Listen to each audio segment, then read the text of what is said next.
¿Alguna vez te has preguntado por qué los japoneses atacaron la base aeronaval de Pearl Harbor en Hawái, pero regresaron a casa poco después sin haber conquistado el archipiélago? Si siempre tuviste esa duda, hoy es tu día de suerte porque te la voy a responder. Quédate aquí con nosotros.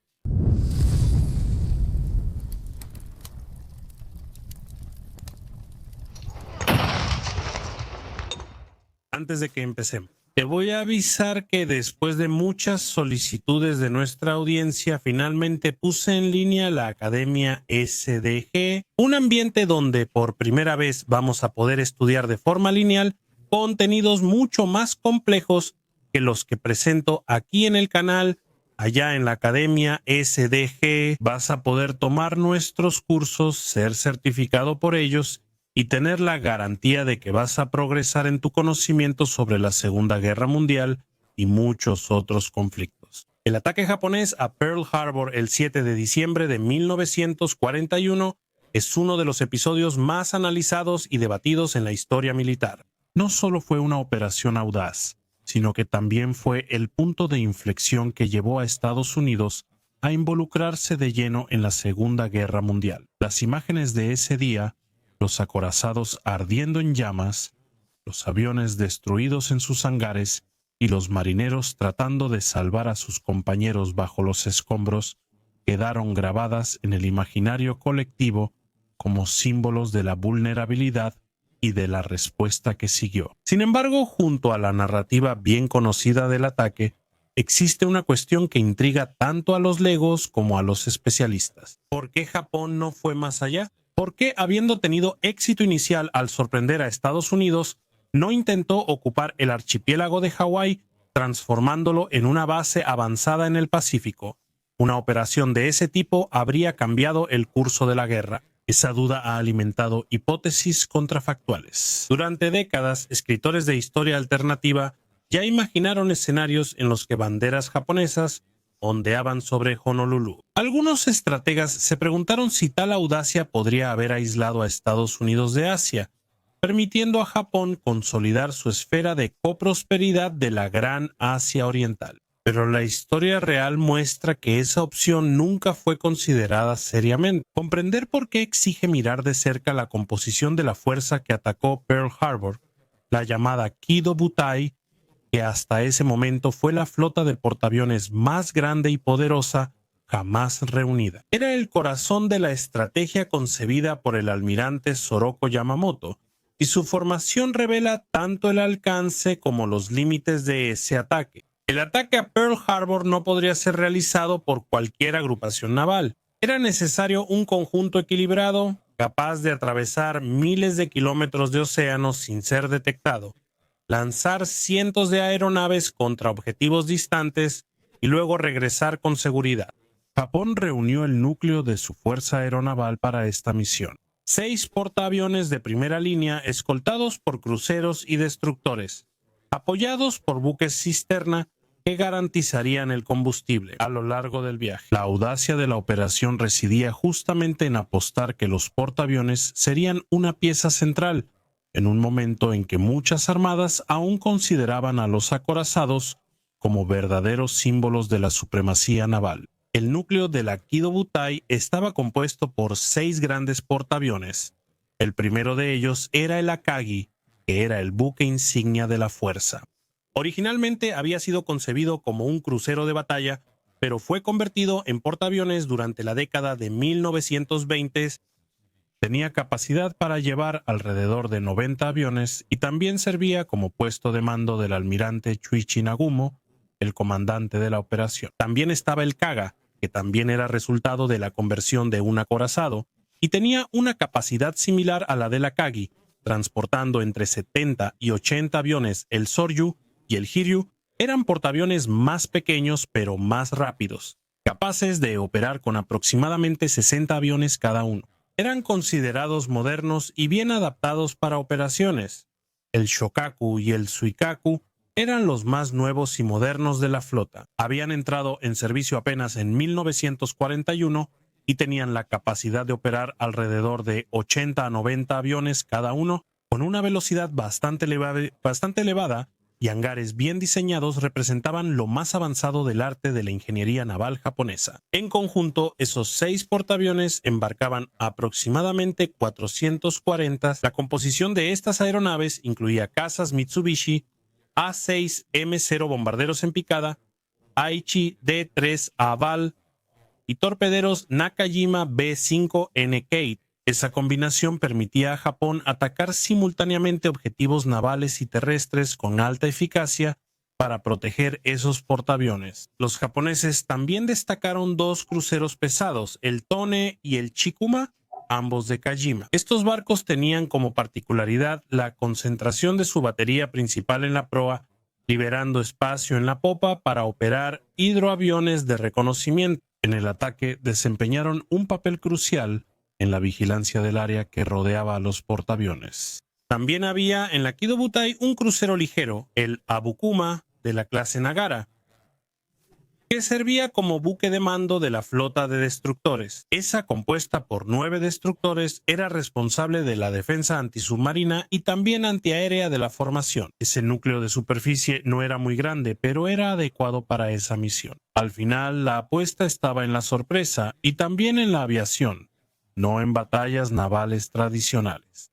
Paralelamente a esa flota principal, Japón envió nada menos que 27 submarinos para patrullar alrededor de Hawái. Entre estos había algunos que transportaban mini submarinos, con 2 tripulantes que debían infiltrarse en el puerto y atacar los barcos que estaban anclados allí. La operación de estos mini submarinos fue bastante malograda.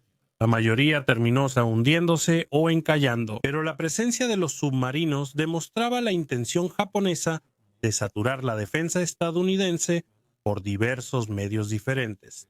Tal vez el componente mini, menos glamoroso pero absolutamente vital, fueran los 8 buques cisterna que acompañaban a la Kido Butai. Sin ellos, la travesía de más de 6.000 kilómetros entre Japón y Hawái sería imposible. Estos barcos reabastecían a los portaaviones y cruceros en alta mar, permitiendo que la flota permaneciera oculta en aguas remotas hasta el momento del ataque.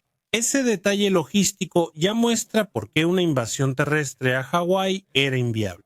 Simplemente porque, para llevar a cabo un ataque aéreo de 2 días, Japón necesitó un esfuerzo tan meticuloso de reabastecimiento. ¿Te imaginas lo que sería necesario para mantener a todo un ejército en la isla de Oahu? Espera a ver el tamaño de la escuadra estadounidense que estaba en Hawái y que eventualmente podría enfrentarse a la Kido Butai. Ya te cuento sobre eso, ¿vale, Pal? Pero ¿te diste cuenta de que justamente la Kido Butai fue creada con un objetivo muy claro en mente? Y eso es muy importante en el contexto de una guerra tan grande como la que Japón se propuso hacer. La flota del Pacífico estadounidense concentraba 8 acorazados, 3 cruceros pesados, 9 cruceros ligeros, decenas de destructores y submarinos. Había cerca de 400 aeronaves basadas en las islas. Esa concentración, que los estadounidenses creían que era una señal de disuasión, se convirtió en un blanco ideal para los japoneses. La ausencia de los portaaviones estadounidenses el día del ataque fue una casualidad muy decisiva. El Enterprise y el Lexington estaban en misiones de transporte de aeronaves hacia el Pacífico, y el Saratoga se encontraba en mantenimiento en California. Esa ausencia privó a Japón de la oportunidad de destruir las futuras piezas aéreas clave de la guerra naval. La composición de la Kido Butai reflejaba un cambio doctrinario profundo en el alto mando japonés. Japón, más que cualquier otra marina de la época, apostaba fuertemente por los portaaviones como un instrumento central de guerra. Esa visión anticipaba una verdadera revolución en la guerra naval, la supremacía del poder aéreo embarcado sobre los grandes acorazados. Sin embargo, la propia especialización de la flota también exponía sus límites. Kido Butai fue formada para lanzar un ataque sorpresa y no para conquistar territorios. Faltaban ahí los transportes, las tropas de desembarco, los acorazados para bombardeo costero en número suficiente y también la logística necesaria para mantener una enorme fuerza en tierra. La formación de la escuadra ya indicaba que la invasión de Hawái no estaba en el horizonte estratégico japonés. Y de esa manera, en la mañana del 7 de diciembre de 1940, se lanzó el ataque contra Pearl Harbor. Y en este video puedes ver minuto a minuto cómo sucedió todo durante esa acción épica que finalmente llevó a Estados Unidos a la Segunda Guerra Mundial. El ataque japonés a Pearl Harbor es por sí solo un gran hito ineludible de la Segunda Guerra Mundial. En pocas horas, Japón logró sorprender a Estados Unidos, destruir gran parte de su flota de acorazados y causar miles de bajas. Fue una operación muy audaz, bien planeada y ejecutada con una disciplina militar impresionante,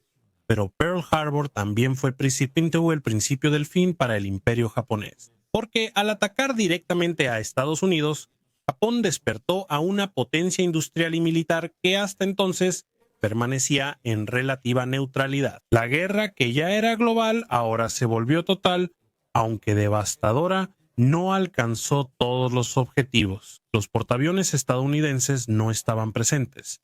Los depósitos de combustible y los talleres de reparación tampoco fueron destruidos. Y sobre todo Estados Unidos no fue intimidado, sino que solo se galvanizó. El ataque, que se suponía que le daría tiempo a Japón para consolidar sus conquistas, terminó acelerando su derrota. Y ante este panorama, no sorprende que muchos se pregunten, ¿pero qué pasaría si Japón hubiera ido más allá y en lugar de solo bombardear, hubiera desembarcado tropas y ocupado Hawái? Esa tentación contrafactual es bastante comprensible. La idea de una bandera japonesa ondeando sobre Honolulu despierta mucho la imaginación. Sugiere que Japón podría haber aislado a Estados Unidos, transformado el Pacífico en un lago japonés y asegurado los tan codiciados estados. Un análisis cuidadoso muestra que esa hipótesis, aunque fascinante, no era viable. La primera barrera que había que superar era la logística. Para conquistar Oahu, Japón necesitaría entre 100 y 150,000 soldados transportados en cientos de barcos de transporte, con apoyo de acorazados y un flujo continuo de suministros, y nada de eso estaba disponible para ellos. En diciembre de 1941, Japón ya había comprometido su marina mercante en operaciones simultáneas en otros lugares: Filipinas, Malasia, Hong Kong y también en las Indias Orientales neerlandesas, la actual Indonesia. Su flota de transporte era limitada y su industria no tenía condiciones para expandirla rápidamente, incluso si, por un esfuerzo extraordinario, Japón lograra desembarcar y conquistar Oahu. El siguiente reto será aún mayor: conservar esa posición. El archipiélago hawaiano está a 6.500 kilómetros de Japón. Mantener una guarnición de 50,000 hombres allí requeriría convoyes constantes de suministros, atravesando rutas que pronto estarían llenas de submarinos estadounidenses. La dependencia del petróleo volvía la ecuación aún más inviable. Japón necesitaba conquistar el sudeste asiático para asegurar su supermercado. Desviar fuerzas para conquistar Hawái significaba precisamente impedir la conquista de ese objetivo vital. Del lado estadounidense, la ocupación japonesa de Hawái solo tendría el efecto de acelerar su movilización total. En 1941, Estados Unidos ya era la mayor potencia industrial del planeta. Entre 1942 y 1945, su producción militar superó la suma de Alemania, Italia y también Japón. Esa oleada de recursos sería dirigida con furia contra un invasor. Submarinos patrullarían todo el Pacífico, destruyendo convoyes japoneses. Portaaviones de la clase Essex, producidos en serie, lanzarían ataques masivos. Bombarderos de largo alcance podrían alcanzar Oahu volando directamente desde el continente americano. Y cuando la superioridad fuera abrumadora, una contrainvasión estadounidense reconquistaría el archipiélago. Para Estados Unidos no habría ninguna alternativa. Hawái era parte integral de su territorio. Recuperarlo sería una cuestión de honor nacional. Y en el resto del mundo, una ocupación japonesa de Hawái habría producido efectos paradójicos. En lugar de debilitar a los Estados Unidos, fortalecería su determinación y en vez de retrasar la guerra, podría acelerarla. En el sudeste asiático, Japón tendría menos recursos para sus ofensivas. El petróleo de las Indias Orientales holandesas podría permanecer en manos de los holandeses por mucho más tiempo, estrangulando a la marina japonesa. Gran Bretaña, aunque presionada, podría resistir mucho mejor en Malasia y también en Birmania. China podría recibir más apoyo aliado y la Unión Soviética se sentiría aliviada sabiendo que Japón no podría abrir un frente en el este del país. En resumen, la invasión de Hawái no cambiaría el resultado final de la guerra, solo redistribuiría el peso del esfuerzo, tal vez acortando el conflicto en el Pacífico. Al precipitar un colapso japonés, el estudio de la hipótesis de invasión de Hawái revela lecciones duraderas para la historia militar. La primera de ellas es la importancia de la logística. El coraje y la audacia simplemente no ganan guerras por sí solas. Sin barcos de transporte, sin combustible, sin suministros, ninguna fuerza puede sostenerse. La centralidad de la industria es otro factor importante porque Japón, incluso ganando algunas batallas, no podía competir con la capacidad productiva estadounidense. El desenlace del conflicto ya estaba escrito en las fábricas y astilleros japoneses de menor capacidad. También tenemos que considerar el riesgo de tener demasiados objetivos que un país se propone. Japón en 1941 ya asumía riesgos al atacar tantos objetivos a la vez. Agregar Hawái a la lista sería multiplicar mucho sus problemas.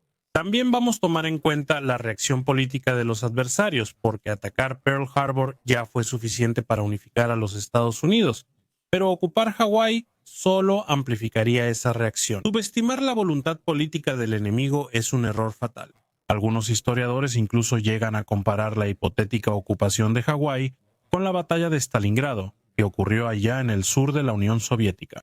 Ambas serían batallas de desgaste, con guarniciones rodeadas sin suministros, luchando hasta el último hombre. La diferencia es que, mientras Stalingrado representaba el colapso de la ofensiva alemana en el este, Hawái ocupado representaría un colapso estratégico autoimpuesto por el propio Japón. Sería la elección de transformar una victoria inicial en una trampa insostenible. Y al final, el análisis converge en una conclusión muy clara. Japón no podría haber ganado una guerra contra Estados Unidos incluso si hubiera ocupado Hawái. La balanza de recursos y la geografía del Pacífico le eran totalmente desfavorables. Pearl Harbor fue una osadía máxima. Ir más allá de eso simplemente cruzaría la línea entre el coraje y la total locura. Pearl Harbor permanece en la memoria histórica como un símbolo ambiguo, al mismo tiempo un golpe táctico brillante y un desastre estratégico. Japón logró sorprender a Estados Unidos, pero al hacerlo selló su propio destino. La hipótesis de la invasión de Hawái es muy útil, no porque pudiera haber cambiado el resultado de la guerra,